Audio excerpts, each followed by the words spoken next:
সম্প্রতি উত্তরপ্রদেশের লখনৌতে আয়োজিত 14তম federation cup body building championship 25-এ অংশ নিয়ে 75 কেজি বিভাগে রৌপ্য পদক পেলেন সাঁকরাইলের সারেঙ্গা বেলতলার বাসিন্দা অনিন্দ্য মোশেল। ইন্ডিয়ান বডি বিল্ডিং ফেডারেশনের উদ্যোগে এবং UP body building and fitness association ও Lucknow body building fitness association আয়োজিত এই প্রতিযোগিতায় দেশের 22টি রাজ্য থেকে 40টি প্রতিযোগী অংশ নিয়েছিল। আর জাতীয় স্তরে এই প্রতিযোগিতায় অংশ নিয়ে খেতাব অর্জন করলেন অনিন্দ্য। এর আগে বডি বিল্ডিং প্রতিযোগিতায় হাওড়া জেলা champion for ever classic champion of champion Bangabir 2025 খেতাব অর্জন করেছিল অনিন্দ্য।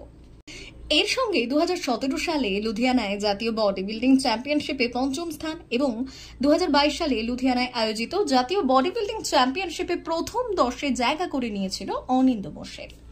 আগামী দিনে ভুটানে আয়োজিত south Asia body building championship এবং এশিয়া বডি বিল্ডিং চ্যাম্পিয়নশিপের জন্য প্রস্তুতি নিচ্ছে অনিন্দ্য। তিনি জানান, উলুবেড়িয়ার বাগ বডি বিল্ডিং সেন্টারে আসার পর তার এই বিষয়ে হাতে খড়ি। পরবর্তী সময়ে কোচ সংকল্প নাহা এবং West Bengal body building sports অ্যাসোসিয়েশনের সম্পাদক সুদীপ্ত সেনগুপ্তর সহযোগিতায় আজকের এই সাফল্য। কঠোর পরিশ্রম, দীর্ঘ প্রচেষ্টা এবং নিজের প্রতি বিশ্বাস রাখতে পারলে তবেই একজন সফল বডি বিল্ডার হওয়া সম্ভব বলে জানালেন অনিন্দ্য মোশেল।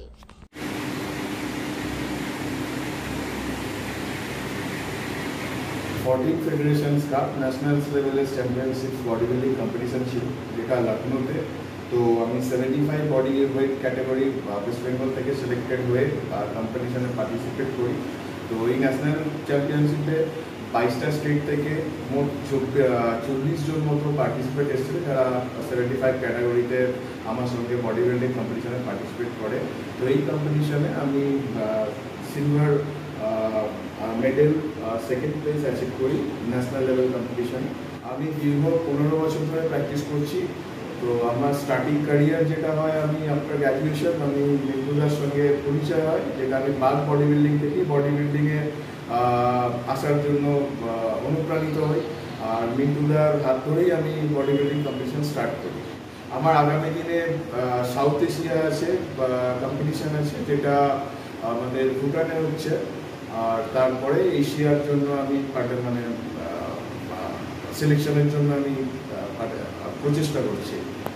যারা নতুন এই লাইনে আসে, আমি তাদের একটা কথা বলতে চাই যে বডি বিল্ডিং ধৈর্য এবং সঠিক নিষ্ঠার মাধ্যমে করতে হয়, যেটা প্রপার ডায়েট মেনটেন করতে হয়। যে কোচ কিংবা যে দাদা থাকে, তাদের প্রপার গাইডেন্সে থাকতে হয় এবং এটা একদিনে কিংবা এক বছরে হয় না, দীর্ঘ প্রচেষ্টার ফলে হয়। তো ধৈর্য ধরে যেতে হবে আর খুব হার্ডওয়ার্ক করতে হবে আর নিজের প্রতি বিশ্বাস রাখতে হবে।